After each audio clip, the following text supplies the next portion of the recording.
Hey everybody, today I'm going to talk about 3 things that you may want to consider when purchasing or trying a new watercolor set.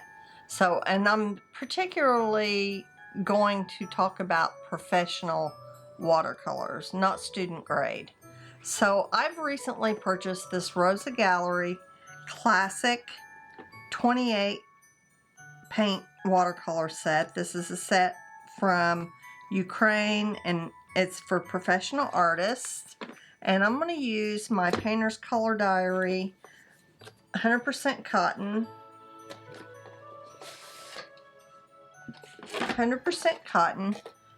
9x12 Painter's Color Diary. Now I have swatched out these paints. I've opened them up and swatched them out. And I'm going to swatch them out just a little bit more carefully to consider some of the things I'll be talking about. So on the back and on the pan, these comes with a mixing palette that had this on the end, but I removed it. It has a wire and I just took it out. I don't know if you can see that or not, but I just removed that and I'll keep it to the side. And if I want to, I can put that back on. And I'm going to use my Princeton Aqua Elite Synthetic Round number 8. And I'm going to consider these pigments. Would I use them? What pigments are they? Are they, recognized by, the standard of professional artists? Are they pigments I would use or normally use? And some of these are and some of these aren't. So I'm just going to start swatching these. And I have not wet down my palette. They're all dry. So I'm just going to wet my brush and I'm just going to go in, and they pick up very easily. Very easily. And I'm really happy with that. So I'm just going to start on here and we're just going to test the light fastness and consider the pigments. This is Cad Lemon and it's PY35. And it is a professional pigment, and it does say that it is excellent light fast. I got 1 star to 3 stars. Actually, none of these pigments are 1 star. I have 3 that are 2 star and the rest are 3 star. So I'm looking that this is going to be a pretty good palette to do things with. So I do consider the pigments when considering whether this is going to be a professional set that I can use.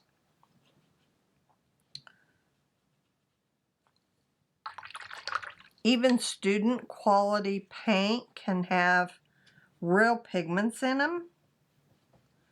This is PY35 too. This is Cad Yellow Light. That's a gorgeous color. Gorgeous color. And it has a light fastness of 3. So here is Cad Yellow Deep.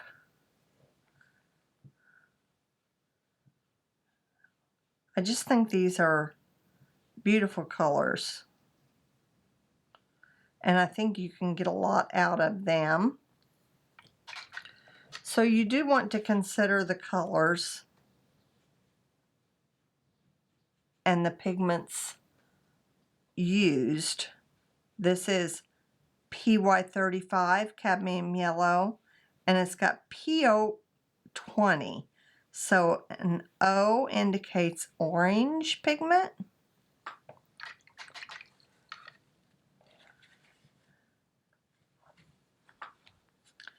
And that's a beautiful sunshine yellow. This would probably be your most useful yellow, the Cad Yellow Light. And you could probably use that with anything to get a good mix. This color is called Golden Yellow. It leans more towards the orange.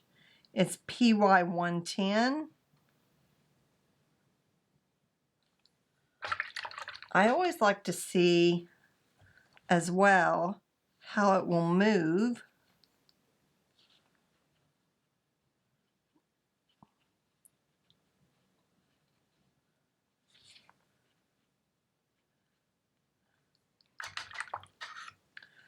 And it looks like it will move a little bit. I didn't use that much, but I can see it moving a little bit towards the water.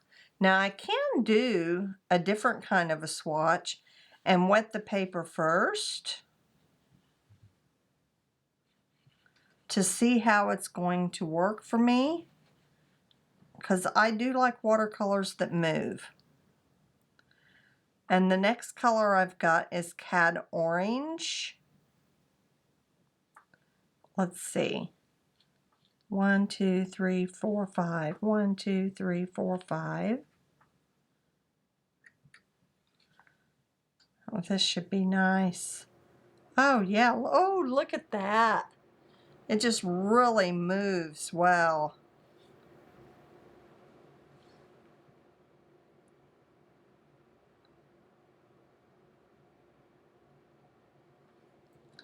Yeah, I actually like how that works with a swatch. Wetting the paper first, and this is cotton paper. So I think that this will be a better way to swatch this. Okay, now we're going to Cad Red Light. Now that was PO20 and PY35. So this one was PY35 and PO20. So the concentrations were flipped to get that color. So now we're going to go to Cad Red Light. Oh, shoot. Oh, yeah, I did wet that paper first. So Cad Red Light.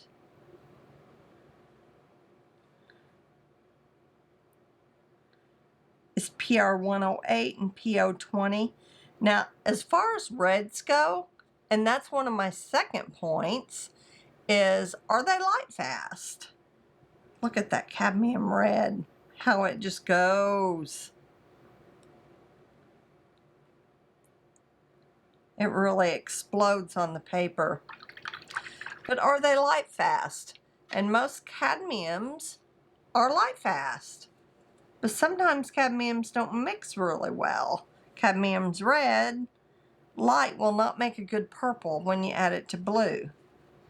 So here's another cadmium red, and this is cadmium red medium, and this is PR28 without the orange added to it, or PR108.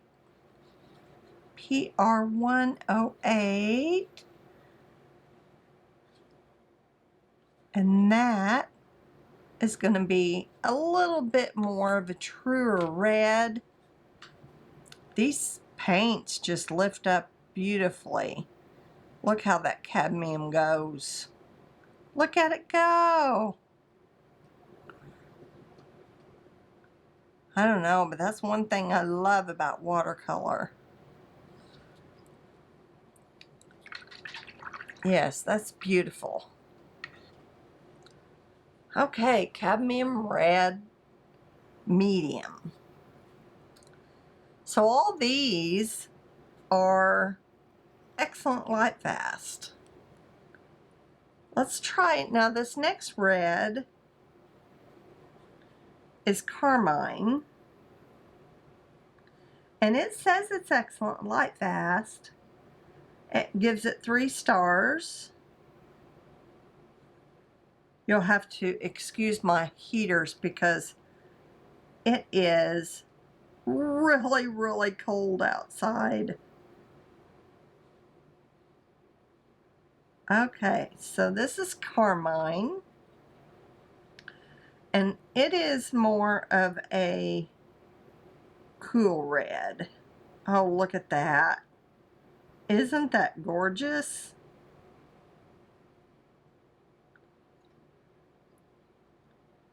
And we'll try the mixing. That's just beautiful.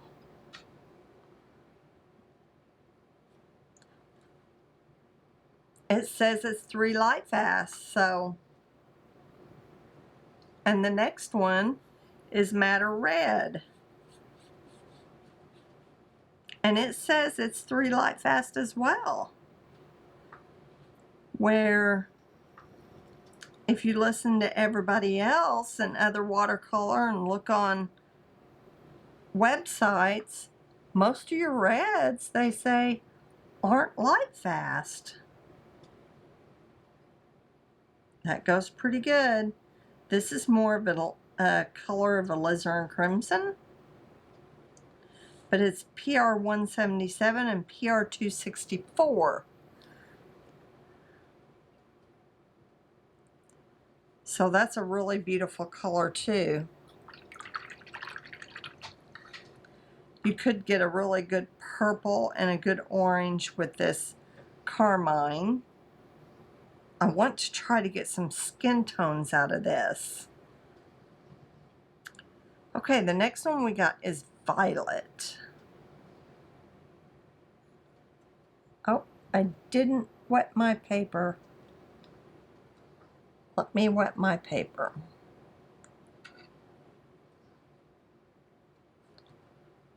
Because I do like that better.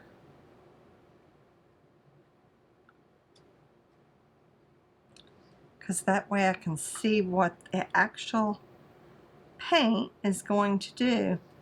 And I think that will let me know about my edges.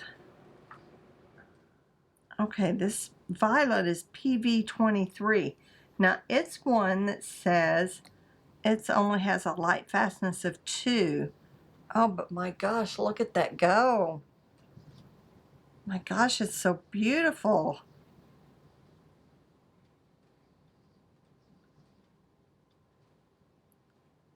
It really moves. Mm-hmm. Yes, yes, yes. I love that. Now, here is Olive Green. Will be our next one.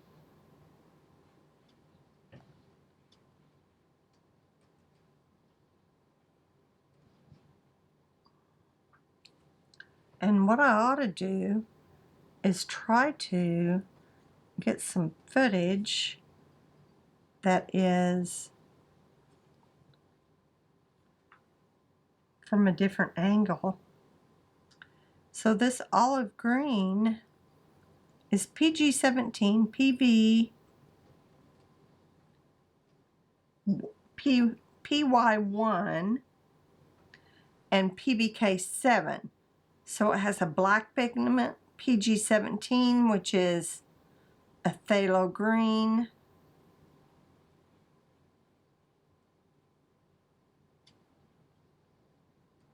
I think.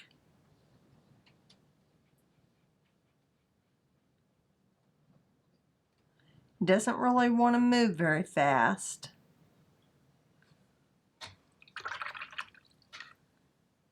So it's okay. It's not my favorite. Here is PG8, and it's just called green.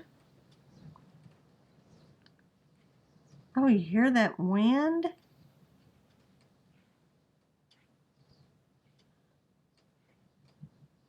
Okay.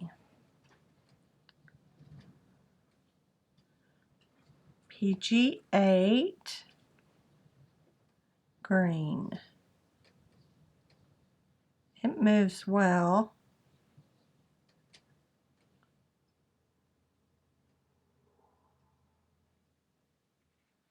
That would make a good mixer.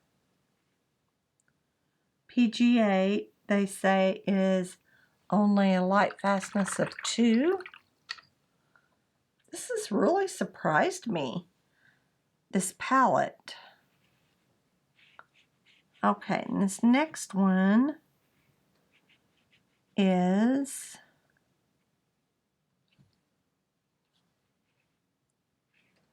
PG7.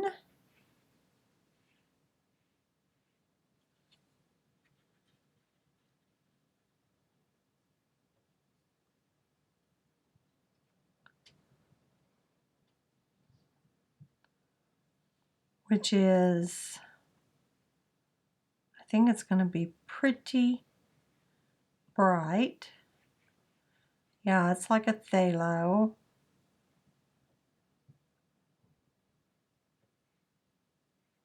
Doesn't really want to move much.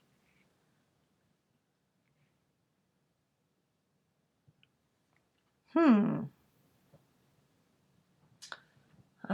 interested.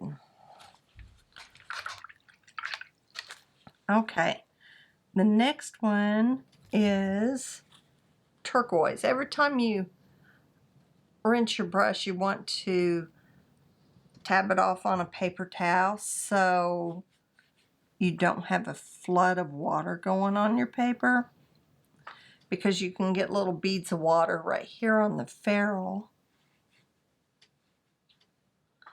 And we'll talk about that third thing here in just a few minutes, that I think is the most important thing when considering a watercolor palette. Oh goodness, that's really pretty.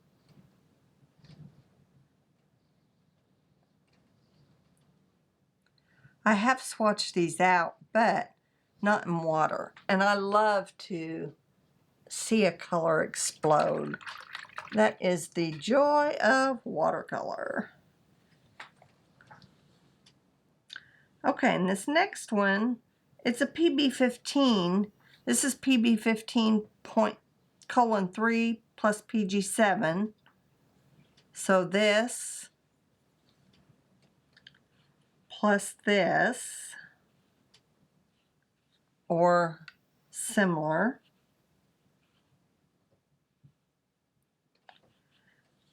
Phthalo. Now this phthalo, well, this one says blue. So this must be phthalo blue red shade. But it is not real dark.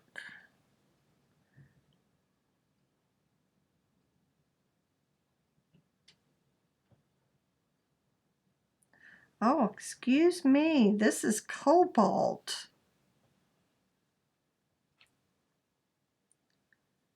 This is cobalt. I messed this up. I forgot one totally. This is cobalt.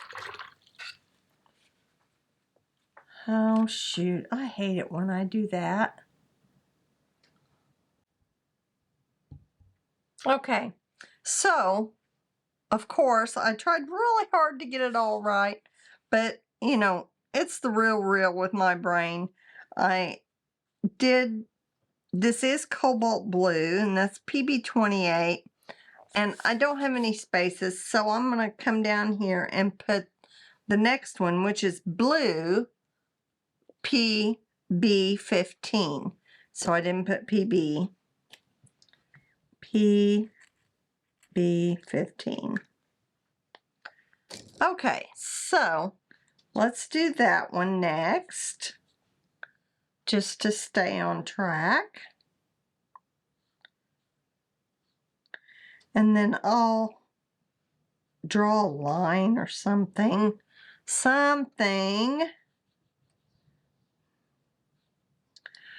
This is just for reference, but I do like my swatch book to be in the same order.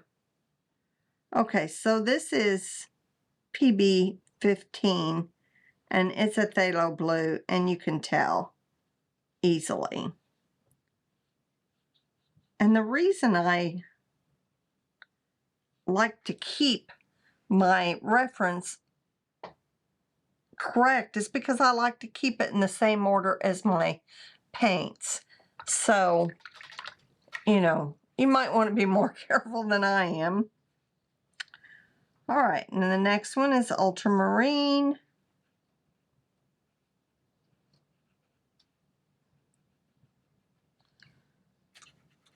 And this ultramarine in this pan, it looks like these were hand poured. And it said that they were dried naturally, which provides easy dilution and brushing properties. So, and they look to be hand poured, and there is ultramarine, beautiful.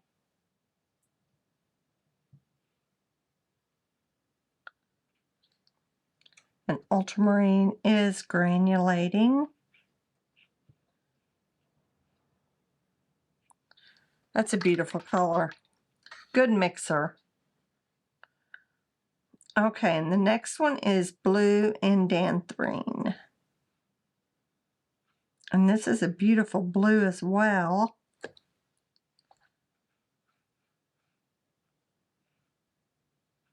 And it's PB 60. That ultramarine is PB 29. So a lot of these are the pigments I would expect.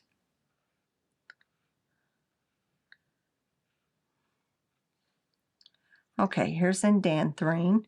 When you go in on your pans, you don't want to go in with your tip of your brush. You want to go in from the side so you don't. Oh, isn't that pretty? That's such a dark, beautiful blue. Nice, cool blue.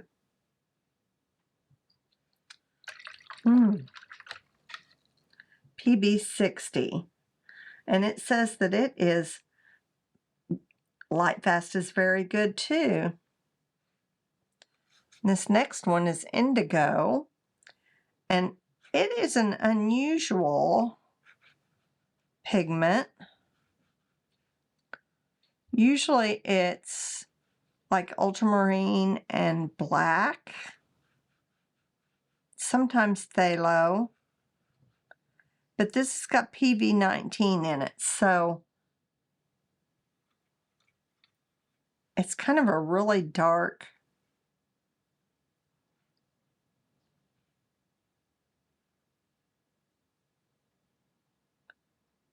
really dark.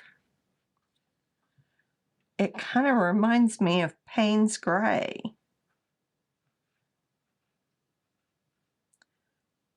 Which down here, this neutral black, it's got the same exact pigment, not the same exact pigment numbers, but pretty close.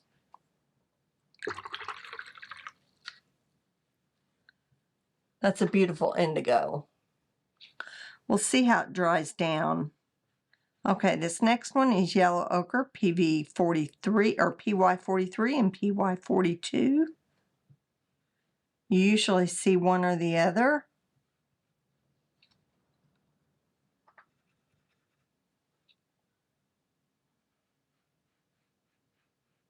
It's light.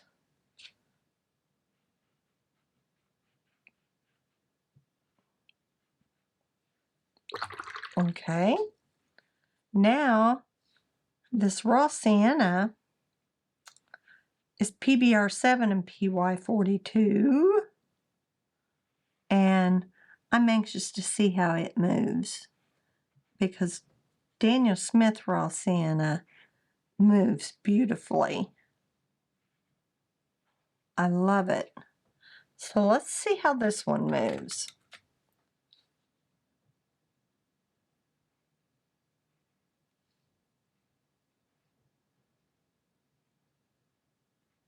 Not like Daniel Smith.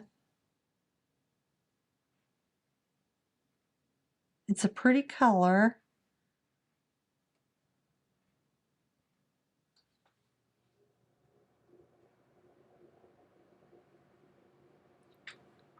But, you know,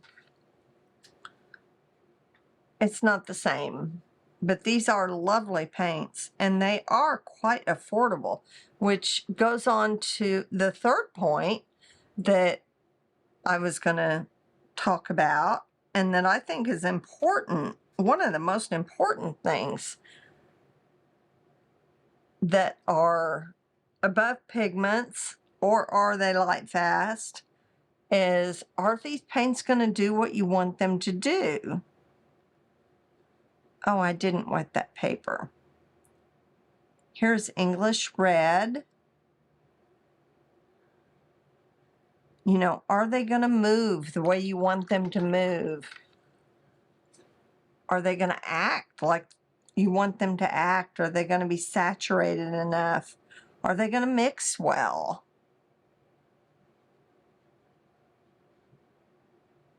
Are they going to glaze well?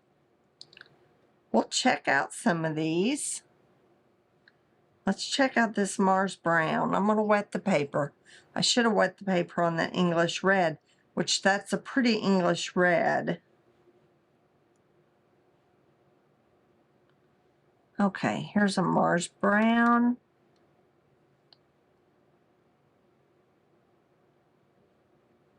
Kind of reminds me of a burnt umber. This is a little bit more difficult to re-wet.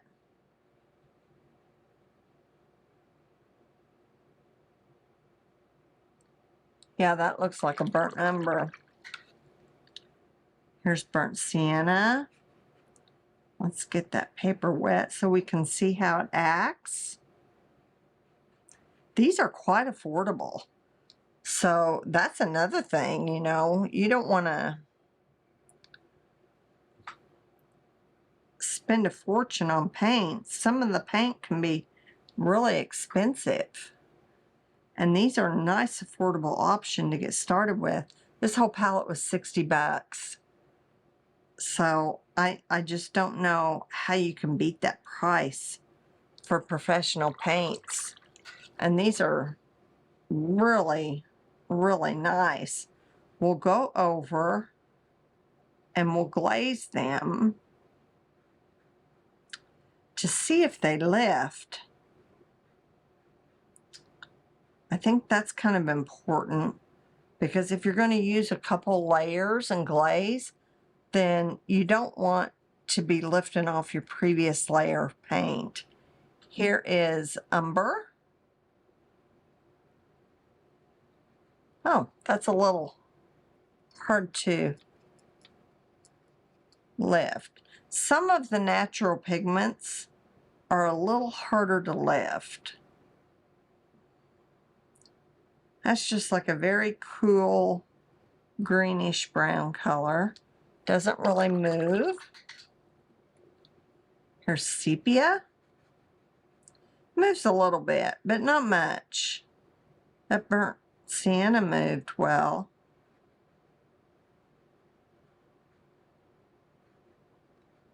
I always like to see,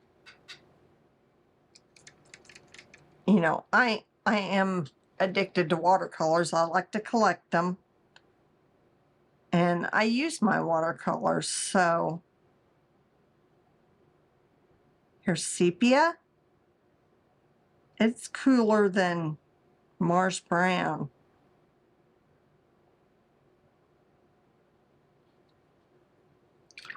It's nice. And then here's Payne's Gray.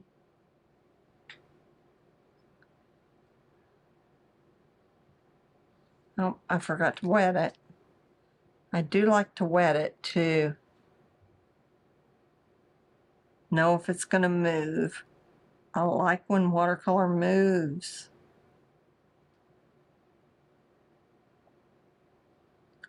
You know, I love the A Gallo and I love Holbein, but they pretty much stay where you put them. And depending on the type of work you're doing, oh, that really moves. Did you see that? Let me zoom you in so you can see.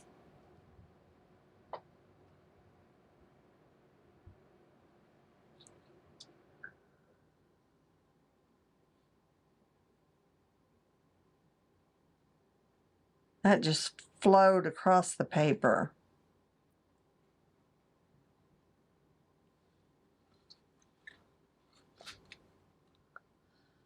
Yeah, that's really beautiful Payne's gray. But very close to indigo. Now neutral black.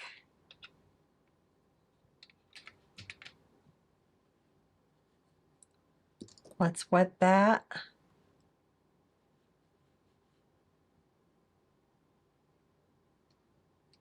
So back to recap, the 3 things you need to know about professional watercolor paints is what pigments are used. Oh, that neutral black. It looks almost blue. It's very blue. And I double checked to make sure that. Now that one really does look like indigo. And I think the Payne's gray is more neutral than the neutral black.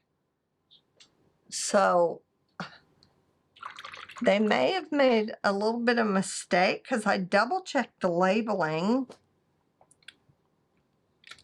on this before I started because I noticed it in my previous swatches. Let me zoom you out.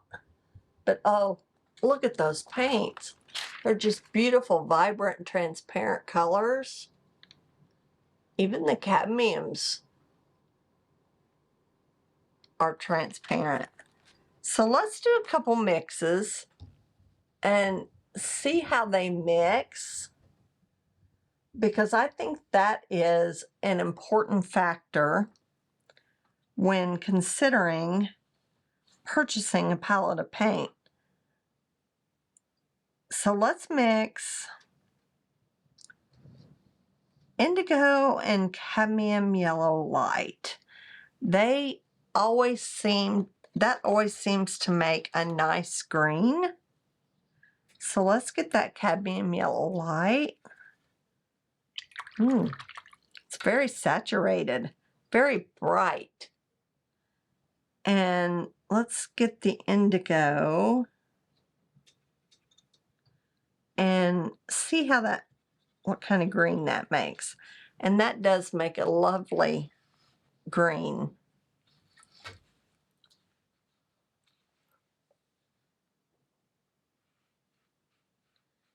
Nice green. I started liking that green when I was doing indigo for a background and I wanted some brightness to leaves and I wanted harmony, so I wanted to make my own green that included indigo.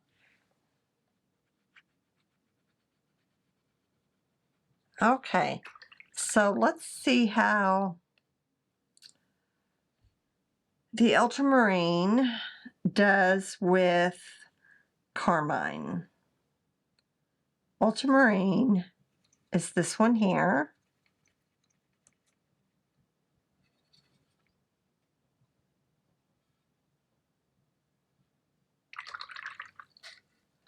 And carmine is right here.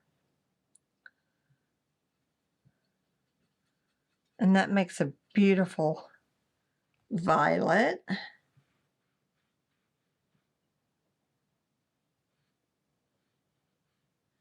which you could shift either way. There it is, more of a dioxazine color. Beautiful. That makes a beautiful purple. And let's get some more carmine, and we'll see if we can't make it more of a burgundy Bordeaux color. And that's really pretty.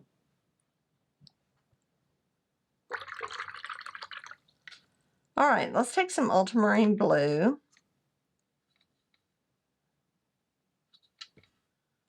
Now, I usually use burnt umber to make a gray, but we don't have a burnt umber, so I'm going to use this Mars Brown. So that is right here. And we'll see if this mixes as expected. There it is. Which that gives you about the same color as the neutral black. Let's get a little darker, add a little bit more Mars Brown.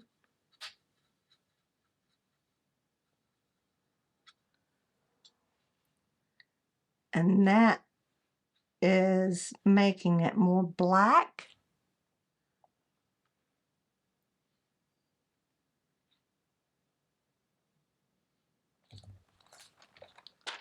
You can see that there. I always do those mixes to get what I can, to see what I can get. Here's the ultramarine.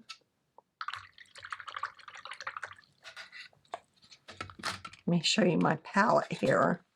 Ultramarine.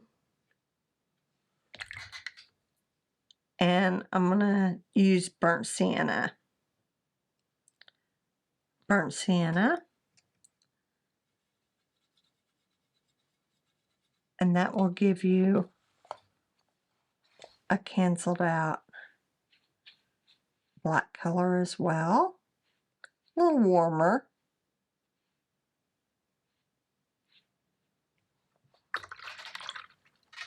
All right, let's see, what else can we do? Let's add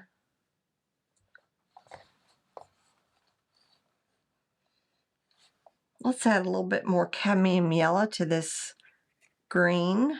Or we could do cadmium yellow. And let's maybe do, let's see. Let's do this phthalo. That makes a really pretty green too.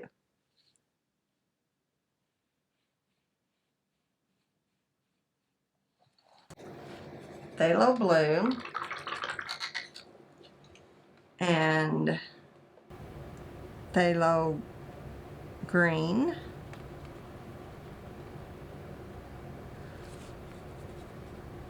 And you mix those two together and you get that aqua. So you get that turquoise aqua. It's really, really pretty. And then, if you come in and add some madder red, you can get a really pretty violet and indigo color. This mixes beautifully. And you won't ever get mud with those three colors. So that is, if the palette and paint is good, then you've got a good set of paints. So you could go madder red and PG7, and you could get a nice black or dark, really dark. And that's one time red and green won't make mud. So I like that. Let's go back and see if any of these colors will lift.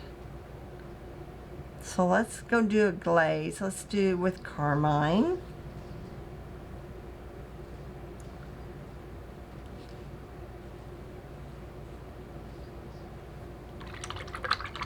I'm going to do it just on a few colors. Let's try ultramarine, because that's an easy to lift color anyway. Because what I'm looking for is, will it pick up under as I'm painting? Let's try this. You know, I'm not even going to try it on PB15 because PB15s are staining colors anyway. So let's try it on this English red.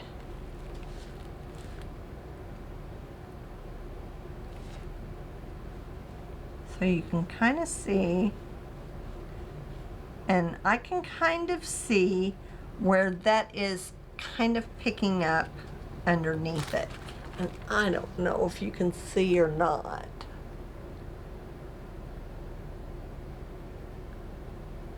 But you got to be very gentle when you put your glazes on. And they're going to lift up easier on a lifting color.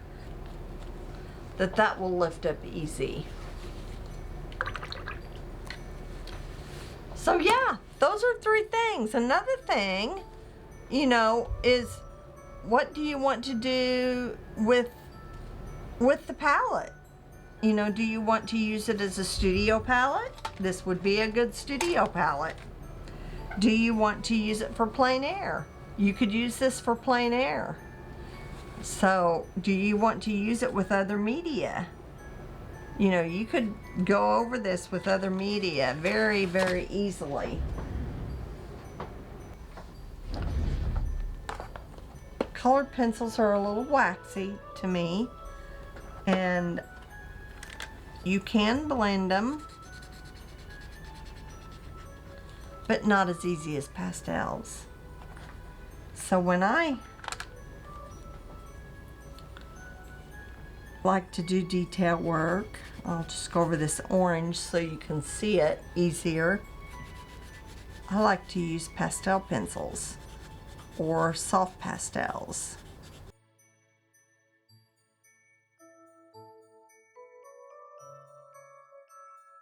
Don't forget to subscribe and like this channel. Give me thumbs up. Rosa Gallery Paints, yay! Love them. I highly recommend.